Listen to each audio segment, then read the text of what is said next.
Let's get this over with.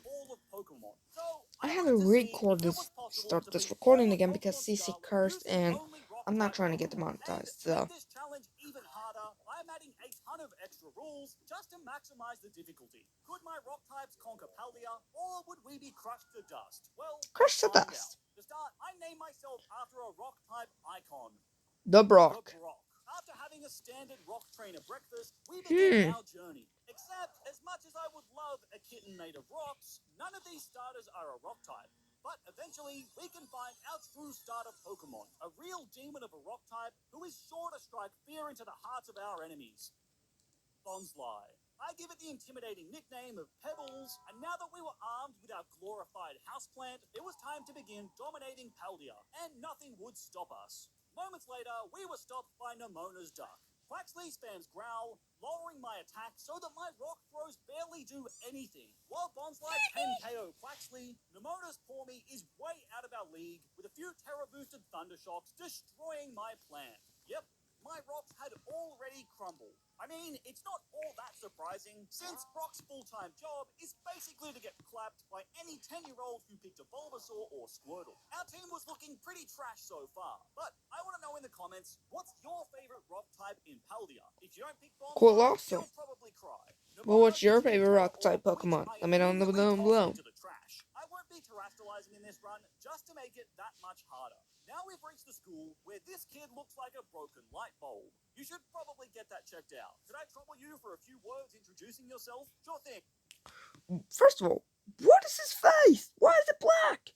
Second of all, why are there two people that's like a light bulb? Rocks. With Rocktober. Your favorite song is K-pop. Now we get our goals for the challenge, and I realized that out of all the gyms, Team Star and Elite Four, Rock is the only type that no one specializes in. And why is that? Well, because they suck. But I was going to see just how far our rock types could go. And our first stop is Cortondo, where the Bug Gym awaits. Thankfully, Bug is one of the few types that Rock is... Yeah, he's gonna take many attempts, so I'm just gonna skip to the part where he beats it. He actually has a successful attempt. 40 power, but that doubles with each successive use. Even though I survived the first one easily, this means that the second one is way too powerful for our little plant to survive. But I still believed in Pebble, so I ran all the way across the map to Medali just to grab the leftover. Yeah, let's skip.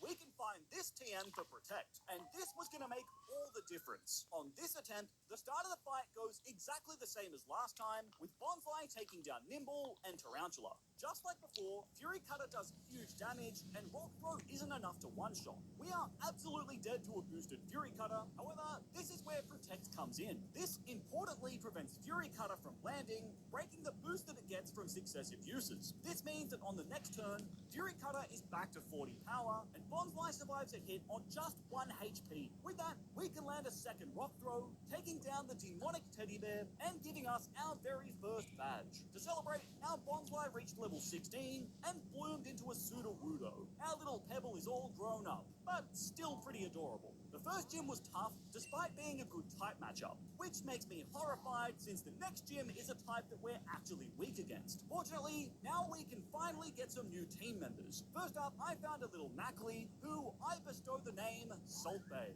Then straight away, we find another new Pokemon, the Crab King. After catching Claw, I name it Mr. Krabs, and now our roster of rock gods was looking pretty fresh. Next up is a rock versus rock showdown, as our next boss is the Titan Claw. However, now our Sudowoodo knows Woodhammer, a powerful grass-type move. So, while Claw can barely touch us, Sudowoodo can bonk the giant crustacean into its grave. That's our first Titan crushed, and Arben offers us a sandwich to celebrate. But I give it to Koraidon, since, as we already know, the Brock only eats a balanced diet of rocks. Our next stop is Artisan Town, where, after enjoying the dental cavity exhibit, we're clear to take on the next gym. But Brassius horrifies me. Grass types are a rock trainer's nightmare. Every early game rock gym is basically crushed by any trainer who picks a grass type. That's 100% true. I stepped up to face Brassius and got annihilated. His grass type Sudowoodo was just too tough, and my team was quickly Except in the Alolan region, lost again. Huna Olivia is actually on the second island, so she's not instantly early on. She's more of a middle game. Going to Pony Island is considered late game.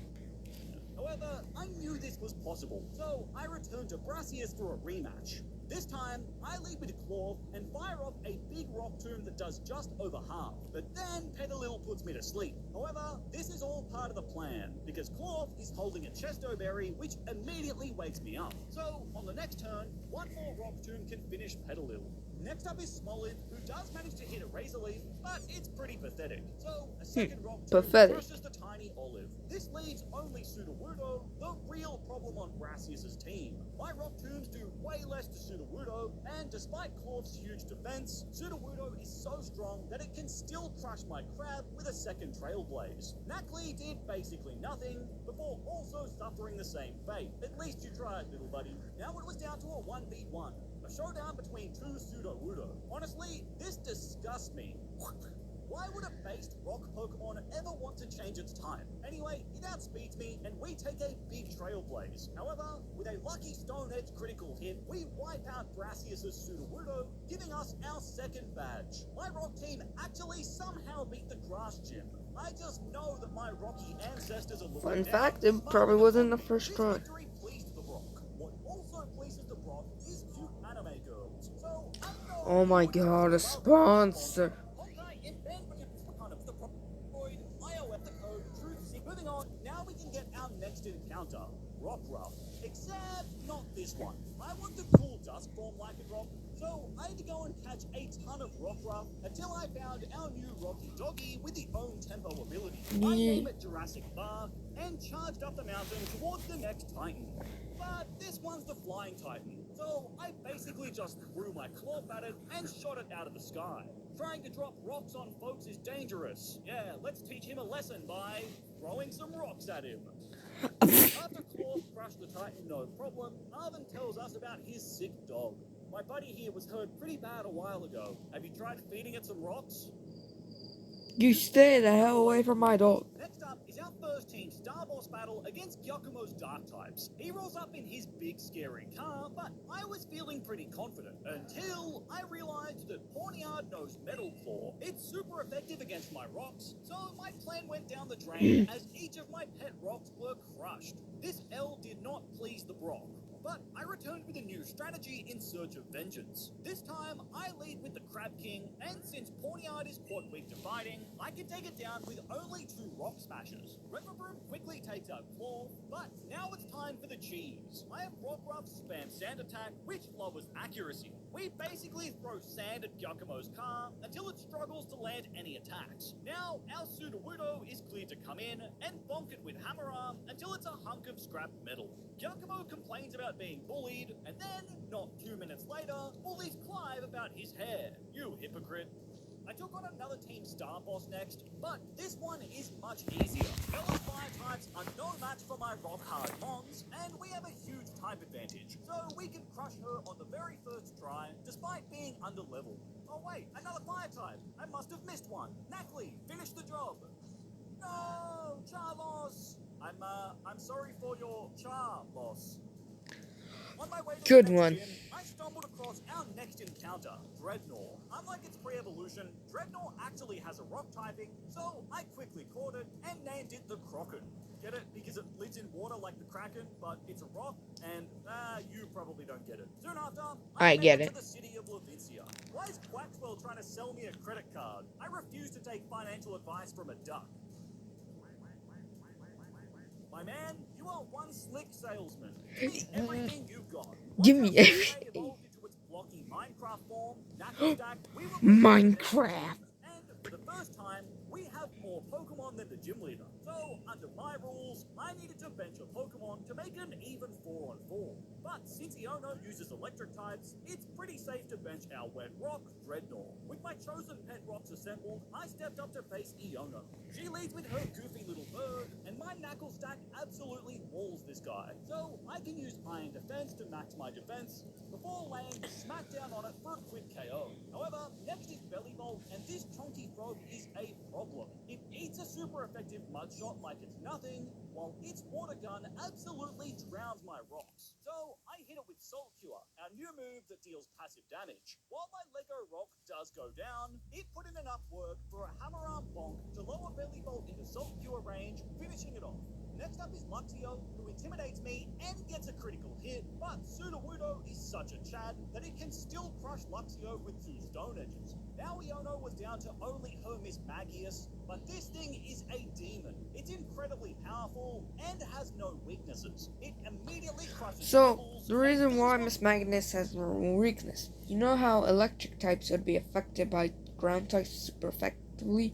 Well, levitate ability cannot be hit by ground types unless Thousands Arrows hits the levitating Pokemon. So yeah, that's why. looking rough. But now it was time for the Crab King. I'm hit by a Confuse Ray, but the Crab King absolutely clutches up, hitting a Rock Blast through Confusion. And since I'm holding the loaded dice, this is guaranteed to hit at least 4 times. But it's not enough to KO, and a Hex from Miss Magius puts me below half. If Clorp hits himself here, we probably lose. With New Cascade Platinum Plus, Oh my god. How many ads have I encountered, folks? 2? This guy again. Pops. Ain't that 3? Get a little something on your face. Needed a quick shave. Quick shave? Respect the process. It ain't my dad's razor, Dad. It's from Gillette Labs. Gillette Labs? Gillette's ultimate shaving experience. This green bar, this is trapped hairs from my face. Game changer. While the flex, this contours to it. Looking smooth. Feeling even smoother. How about hooking me up with some Gillette Labs? Check your text. You're the best. Nah, you're the best. The best a man can get keeps getting better. However, our dependable Crab King clutches up, landing another Rock Blast to crush Miss Magius, earning our Nice Rock job, Blast Keegan. third badge. That went pretty well, but we have some crazy tough challenges coming up, and I was really worried about how my rock types would hold up. But thankfully, at this point, our rocks get some nice upgrades, with Rockruff evolving into the awesome-looking Duskform Lycanroc. And on the next round, I found a little roly-poly who I named Hot Wheels. Our rolling rock then immediately evolved into Carkol, which gains a secondary fire type. But we weren't done yet, as here, after a really long hunt, we can also find a little Larvitar. After catching Darude the Larvitar, now we had more than a full team of rock types. While Larvitar will become a monster later on, for now, it's pretty harmless. So I'll leave it in the PC. With our upgraded roster, now it was time to take on the next Titan. Problem is, Orthworm is a giant tube of steel, which is a terrible matchup for my rock types. This became obvious immediately when a single Iron Tail crushed my Knuckle stack. Fortunately, this is where our Carkol can make a big debut. Its secondary fire type makes it the only Pokemon on my team who stands a chance. With a few Incinerates from my Hot Wheels, we quickly melt down Orthworm into a gentle goo. I didn't expect the Titan to be such a little cutie. Yeah, he's so dreamy. That gives the Brock his 3rd Titan victory, but now we had an even bigger problem. Pofu's Water Gym is next, and rock types are not exactly known for being able to swim well. Of all my Pokemon, literally everyone is weak to water except for Dreadnought. So this was going to be tough, but after assembling my best pet rocks, I stepped up to take on Kofu. I lead with Dreadnought straight away, as Kofu's Veluza has a secondary Psychic type. This means that even though we have to tank an Aqua Cutter, it takes only 2 crunches to crush that fish. But what trio is where things get dicey. A crunch does enormous damage, but Dreadnought is hit by a Water Pulse, which leaves me confused. Of course, knowing my luck, Dreadnought then proceeds to hit itself in confusion twice in a row, before falling to the 3-headed wiggly worm. I go with Lycanroc next, and we comfortably survive a Water Pulse before finishing one trio with Rock Turn. This leaves Kofu with only his Crabominable, but this guy is a beast. My Rock Tomb does barely any damage, before a huge Crab Hammer I really would have gone that barely. Now I was down to my last Pokemon, a 1v1 between Sudowoodo and Crabominable. Kofu outspeeds, and Crab Hammer does huge damage, but Sudowoodo lives on just 1 HP thanks to its sturdy ability. I then fire off a wood hammer and just fall short of killing Crabominable, with Sudowoodo dying to its own recoil. Here's the tip, Yet counter. another loss for the Brock. But I wasn't going to give up yet. Rock trainers are known for having the biggest of brains, so I came up with a new plan and stepped up to Kofu once more. The start of the fight is the same as last time, with 2 crunches finishing Veluza. However, this time, I have Dreadnought hold a Person Berry to avoid being confused. This means I can also safely take out Wugtrio with a pair of crunchy chomps. While Dreadnought immediately falls to Crabominable, this time we're in a much better spot. Kofu charges up a big Crab Hammer, but thanks to Sudowoodo's Pasho Berry, we survive it comfortably this time around, and a big Wood Hammer from Sudowoodo is just enough to crush Kofu's Crab, giving us a huge win over one of our biggest weaknesses. This one's for you guys. Except our problems weren't over yet. Our next opponent stepping into the Roxagon is Atticus, the Poison Team star leader. So it was time to unleash our little Larvitar, who, once reaching level 30, evolves into a spiny Pupitar. Since it's a part ground type, I'll be relying on Pupitar to do a lot of the heavy lifting. You know, Atticus looks kinda cool. I wonder why he gets bullied. Come then, villainous wretch. A plunge into grim poison shall be your well-deserved fate. Never mind. It all makes sense now. Anyway, the Cringe Commander leads with Skuntank. Despite being flinched on turn 1, a stomping tantrum from our debuting Pupitar. Why would you even try to? However, this is where it all went wrong. Oh no. Revavroom is a steel type with insane attack. It knows Iron Head and Bulldoze, which crush my rock types one after another with enormous super effective damage. Add in the fact that Iron Head can make you flinch, and the end result is a stupid engine sweeping through 4 of my Pokemon. By this point, my team was in the mud, and our last 2 Pokemon were crushed very quickly. I was embarrassed by a literal car, which does not sit well with the Brock. Alright, new plan. This time, I have Pupitar use Iron Defense. Skuntank hits me with Toxic, which would usually be fatal. However, Pupitar has the Shed Skin ability, which cures the status. This lets me raise my Pupitar to +6 defense before finishing Skuntank with Stomping Tantrum. Now we can tank Revavroom's Iron Head much easier before obliterating that poisonous engine with a Stomping Tantrum. Muck follows soon after, leaving only the Starmobile. It's incredibly tough, but Dreadnought can handle it with a string of Razor Shells gradually wearing it down, giving us our Dang. third Team Star win. The Brock had claimed yet another victim, and from here, the pace didn't slow down as we headed to Medali for the next gym. At this point, Carkol evolved into an awesome Colossal, but now our Hot Wheels doesn't actually have any wheels. Larry's gym is next, but it's totally free for our rock types. Even with the worst luck possible, I quickly wore down Larry's normies without breaking a sweat. That battle made me a bit hungry. Care to join me for a meal?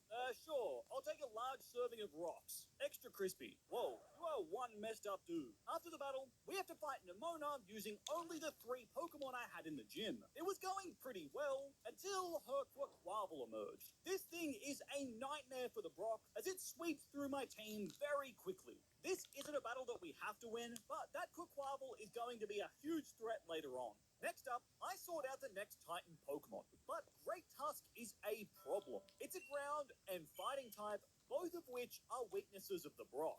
Regardless, I wanted to try, and my Knuckle Stack was immediately crushed in just 1 shot. Dreadnought has a much better matchup and can land a few big Razor Shells, but also goes down. Thanks to Sturdy, Sudowoodo can just survive a hit before firing off a big bonk Wood Hammer and just falls short. My remaining Pokemon quickly fell, leaving us with only our Lycanroc in a 1v1.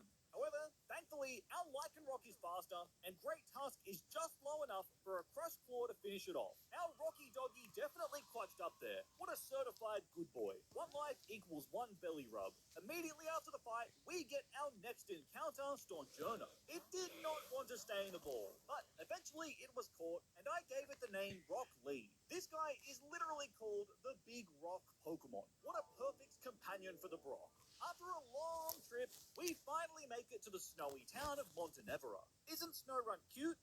No. I like my Pokemon rock hard, thank you very much. After Knuckle Stack evolves into Garganicle, it was time to take on the Ghost Gym. This was going going to be tough since Ryan's gym is a double battle. But after assembling these 4 rocky Ghostbusters, I was ready. I lead with our 2 giant piles of rock, and these two actually have some nice synergy. Don Jonah's ability gives its allies a 30% power boost, while Garganicle's ability halves the damage it takes from Ghost-type moves. With this combo, I have our giants just spam Rock Slide, which hits both enemies. This gets both Mimikyu and Banette low by the end of turn 1, before Rock Lee picks up a huge double KO on the next turn. Ryan was down to her last 2 Pokemon, but these are tough. Toxtricity immediately terastallizes and takes out Stonjourner with a Hyper Voice. Rock Slide from Garganicle does decent damage to both enemies, but these get tricky as the crowd gives Ryan an Omni boost at the end of the turn. Now Ryan's Pokemon are looking scary. I go with Sudowoodo next, since it now knows Sucker Punch, which hits Toxtricity for priority super effective damage. Although, it's not enough to KO, as Garganicle finally falls to Discharge. Now it was down to a 2v2. However, our Lycanroc is perfect here, as a Sucker Punch can finish Toxtricity on the next turn, before another one sends Houndstone to its grave on the following turn. Once again, our good boy has clutched up, earning us a huge badge number 6. How about a VIP pass for my next show? I'm good.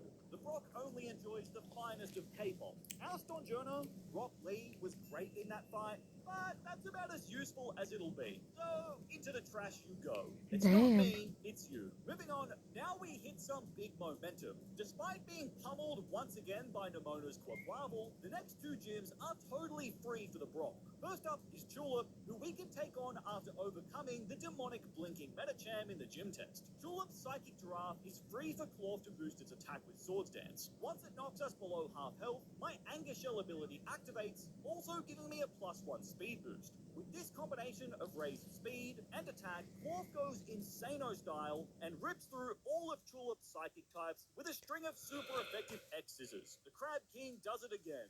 And Grush's Ice-type gym that follows is just as easily crushed by the Brock. Simply put, Ice is a great matchup for the Rock type, so my powerful pet Rocks can just overpower Grusha with some strong super effective attacks. Just like that, the Brock had obtained 8 gym badges. We had come a long way from a little Bonsly who couldn't beat the first gym, all the way to a powerful roster that was crushing the last gyms. However, our biggest challenges were still ahead of us, and the first of these is the final Titan. This is a problem because Dondozo and Tatsugiri are water types, one of our biggest weaknesses. However, I have a plan. See, Garganicle knows the move Salt Cure. This does passive damage each turn, but importantly, this damage is doubled on water types, meaning that Dondozo loses a quarter of its health every single turn. This makes it a completely free win. I also have Garganicle holding a Pasho Berry just to make sure that I can land the Salt Cure, but once I do, it's lights out for the giant blue whale. This strategy surprisingly allowed me to take down all 3 phases without much trouble at all, giving the Brock a victory over the final Titan. You know what's next? It's Chow time. Yep, the usual for me, thanks. Perfect. With all gym leaders and Titans taken care of, all that remained were the final 2 Team Star bosses.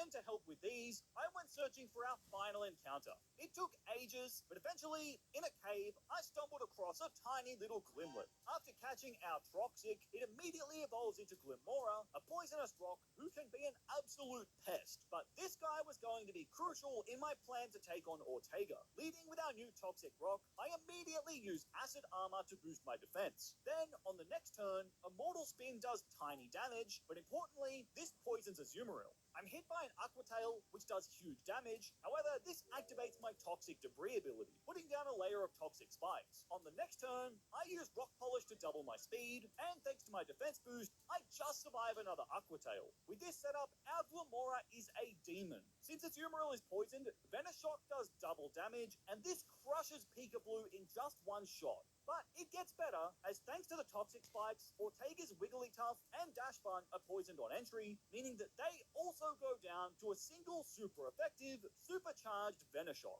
Ortega was down to only the Starmobile, who's immune to status, but Venoshock still does sizable damage before Glimmora falls. The Starmobile is strong, but Glimmora put us in such a good spot that our remaining Pokemon could slowly wear down the oversized automobile. So we quickly finished off Ortega Dang, and splattered that's some poison crazy. across his frilly pink suit. Now only Eri remained, but this one scares me. Her team is stacked with powerful fighting types, which are decided to take on Eri, and that was a terrible idea. My rocks didn't even stand a chance. Eri's super effective fighting attacks from her powerhouse Pokemon were just way too much to handle, causing my beloved pet rocks to be slapped around one by one. I was not even close. After the Brock had been downright embarrassed like that, I had to come up with a new plan before rematching Eri. Just like against Ortega, I lead with Glimmora and boost my defense with Acid Armor. However, by using Spiky Shield on every other turn, Toxicroak takes small damage when it makes contact, while also buying time for Leftovers recovery. Once Glimmora has maxed its defense, I then set up 3 layers of spikes, and thanks to my ability, we also have 2 layers of toxic spikes set up. With this setup, our Glimmora is a stalling god, allowing us to slowly wear down Eri's Toxicroak, Persimmon, and annihilate with our toxic prowess. However, Lucario is a problem. It's a steel type, so it's immune to poison, and it's a special attacker. So my defense boosts have no real impact, and Glimmora quickly falls. Although Sudowoodo can get the revenge kill with a big bonk hammer arm. Eri was down to only her Starmobile, while we still had 5 Pokemon. It looked like we were in a commanding spot, right? Well, turns out this Starmobile is a demon. It can boost its stats with shift gear before firing off powerful attacks that destroy all of my remaining Pokemon one after another. The Brock had been crushed again.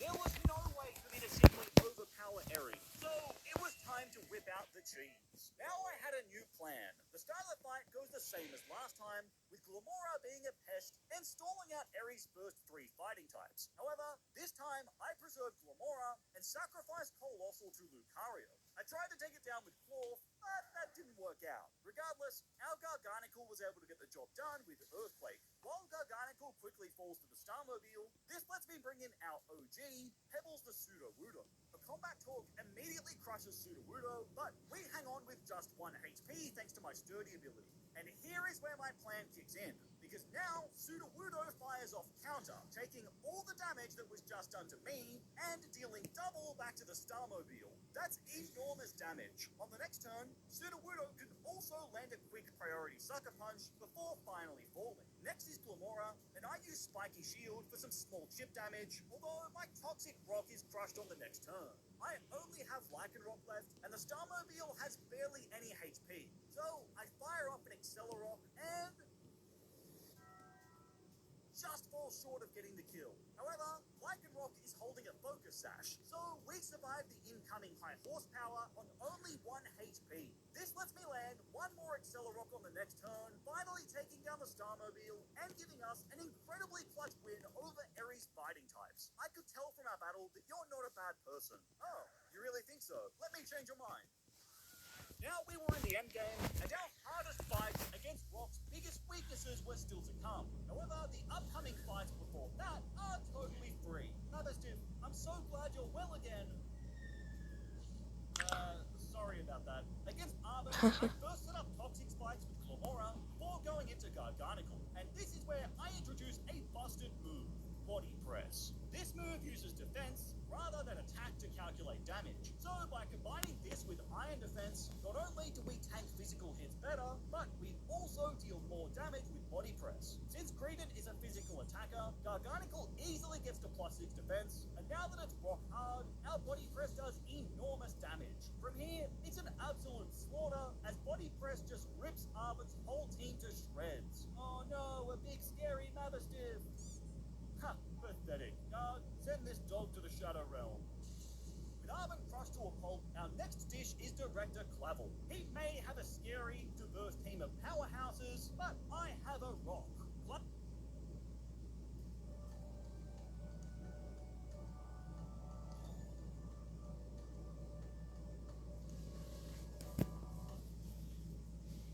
Clavel's Oranguru is completely walled by my Garganicle. It can't put me to sleep thanks to my ability, and its other attacks barely do anything. Just like against Arben, we max out Guard's defense before body pressing our way through Oranguru, Abomasnow, and Gyarados. My Stone Titan does finally fall to Amoonguss' Giga Drain, however, now it's Lycanroc's time to shine. Psychic Fangs can finish the sussy Amoonguss, Crunch decimates Poltegeist, and one last Rock Slide is all that it takes to bury Skeledirge. That's Clavel taken care of, and next up is Penny, who, you you guessed it, gets crushed by Garganicle. After Glamora sets up hazards against Umbreon, Guard does Guard things, maxing its defense before body pressing its way through just about all of Penny's evolution team. After Penny loses, all of Team Star return, and this dialogue just never ends. Hang on, I'll take care of this. With those battles out of the way, now it was time for a real challenge. The Better Pokemon be the League. champion. This worries me a lot because two of the Elite Four Oh well, there's times that count I don't have a lot to say, so that's why I'm not talking. And I was about to get it because at level 55, our Pupitar finally evolves into the rock-type icon Tyranitar. This guy is a beast of a Pokemon who can learn just about any move. All right, the Brock, what brings you to the Pokemon League? Crush Guy says what? What?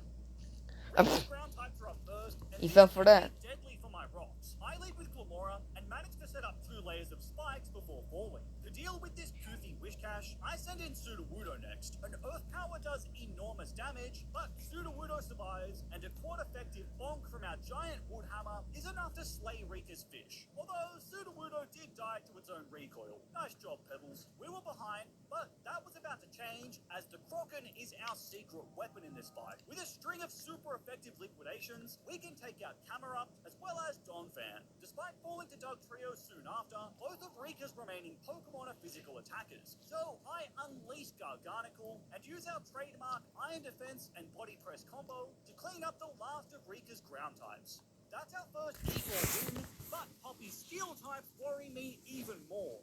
Your weak attacks won't work on them at all. They'll bounce right off. Oh yeah? We'll see about that. Steel is terrible for us, since my rocks are both weak to steel and steel resists rock, making this a really unfair matchup. I immediately have Glamora set up Stealth Rock, as this will prevent Magnezone's sturdy ability from activating. Once Glamora falls, Hot Wheels rolls on in and burns Copperaja with Will-O-Wisp. This halves its physical damage output, so I can freely bring in Garganicle and get to +6 with Iron Defense. From here, our guard is a monster, crushing its way through Bonk, bonk, steel types with some super bonk. effective body presses. Although, against Tinkaton, I ran out of body press PP thanks to Corviknight's pressure ability. Since I have no other damaging moves, I painstakingly stalled all of my PP before repeatedly struggling into Tinkaton. While guard does fall after an eternity, a drill run from Lycanroc quickly cleans up the last of Poppy's steel soldiers, giving us a huge win over one of our toughest matchups. Larry's flying types, on the other hand, are a much better matchup. He leads with Atropius, or as I like to call it, Banana Chin. Banana Chin. Our Glamora makes the ultimate sacrifice. Oh crap!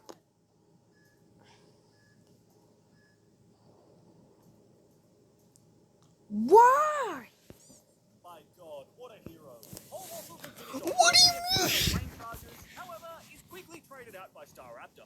But now I was ready to launch an evil plan. I sent out the Crab King.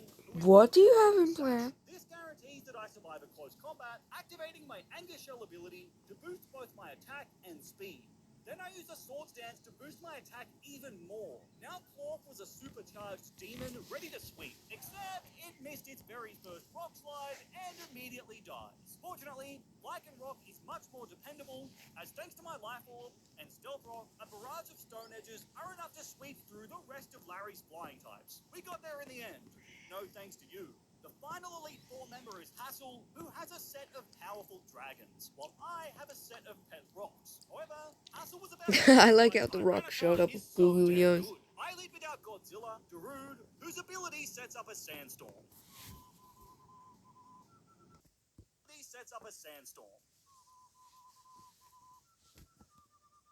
The music puts Tyranitar in the mood to boogie, as against Noivern, we're free to set up with a new move, Dragon Dance. 3 of these give us a huge boost to both our attack and speed. And from here, it's an absolute slaughter. My boosts allow me to outspeed all of Hassel's Pokemon with a string of frosty, super effective ice punches, decimating his dragons one by one. With Hassel and the rest of the Elite Four crushed, now it was time to take on Gita, the top champion. Her team is powerful, but it was finally time to see if our Rock types could truly become Paldean champions. My plan here is simple. Leave Glomora and set up Stealth Rock before Espathra takes it out. I then go into Sudowoodo and use Tearful Look to lower both its attack and special attack. I was already down 2 Pokemon, but now it's Tyranitar's turn. With that nerf to Espathra, as well as the special defense boost from my Sandstorm, it's pretty safe for me to set up 4 Dragon Dancers. I expected a sweep from here, but that didn't happen. While I did take out Espathra, her Avalugg is a menace. It's so physically bulky, and thanks to Espathra's Reflect, it somehow survives a +4 Fire Punch. And as a result, Tyranitar fell to an Earthquake, putting us in an awful spot. I only had 3 Pokemon left to take on pretty much Gita's whole team. But never fear, Garg is here. Since Avalugg is a physical attacker, Garganicle can quickly max out its bulk with Iron Defense, while Recover keeps me healthy. And from here, it's a familiar sight, with my Rocky Giant body pressing all over Gita's pathetic excuse of a champion team. My god, it's beautiful. With that, the Brock had somehow become a champion. Nice. Rock types really struggled early on, but now we had become Titans. However, our biggest threat still loomed. But before that, we have a final showdown with Nemona. Her duck has crushed me throughout this entire run. But now, I was finally ready to get my revenge. After nerfing her Lycanroc with a burn, Tyranitar is clear to boost its stats like crazy with Dragon Dance. Then, in an utterly dominant display, our Rocky Godzilla proceeds to decimate her first 5 Pokemon one after another. Eventually, that damn Quaquaval was all that remained, but a supercharged Crunch annihilates the oversized duck, finally giving us our revenge over Nemona. After Nice. assembling the losers who we already beat, we head into the Paldean Crater. Alright guys, we have to carefully disable these locks. Oh my god, look at all these tasty rocks! Eventually, we reach the bottom of the crater where Sada is waiting. Mum, it's so good to see you. Arvin, I just want you to know that I will always... sorry about that. Sada's team is insane, full of powerful Pokemon with coverage for just about all of Rock's weaknesses. So I needed a plan and tried to use my usual setup. By leading with Glomora, I'm able to take Sada for a ride on the Hazards Express as I quickly set up 3 layers of spikes, stealth rocks, and 2 layers of toxic spikes thanks to my ability. Then, once Glomora falls, our OG Pebbles the Sudowoodo struts on in and spams Tearful Look to lower Slitherwing's offense. Then it's Colossal's turn, with Will-O-Wisp crushing its attack stat even more. Now Tyranitar is clear to set up, and I expected the fight to be smooth from here. What a fool I was, because Slitherwing just spams Low Sweep, a move which also lowers my speed. While Tyranitar can increase its attack and speed with Dragon Dance, I instantly lose the speed boost thanks to Low Sweep. This means that once Slitherwing dies, my Tyranitar is slower than the incoming Scream Tail, and we instantly die to a quad-effective Drain Punch. While my remaining Pokemon can put up a good fight, Sada's Roaring Moon is way too powerful, outspeeding and one-shotting all of my remaining team members. Once again, we had lost. I persisted with the same strategy, but lost even worse on the following attempts. Our Rock types had been crushed, and it just felt like they didn't have enough steam to overcome Sada's overpowered team. However, determined That's to crazy. overcome this final hurdle, I put together a new plan. I still lead with Glomora and set up my hazards. However, this time I go into Lycanroc next. Our Rocky Dog can finish Slitherwing with Psychic Fangs, as well as the incoming Brute Bonnet with a Stone Edge and some poison damage. This baits out Sandy Shocks, which is exactly what I wanted. I let Lycanroc go down, and now bring in Tyranitar. Sandy Shocks is a special attacker with super effective moves, so it's really scary. However, Sandstorm buffs my special defense, so I begin setting up with 2 Dragon Dancers. However, I need to set up a 3rd one, but I'm in range of an attack from the Ancient Magnet. I have to take the chance, and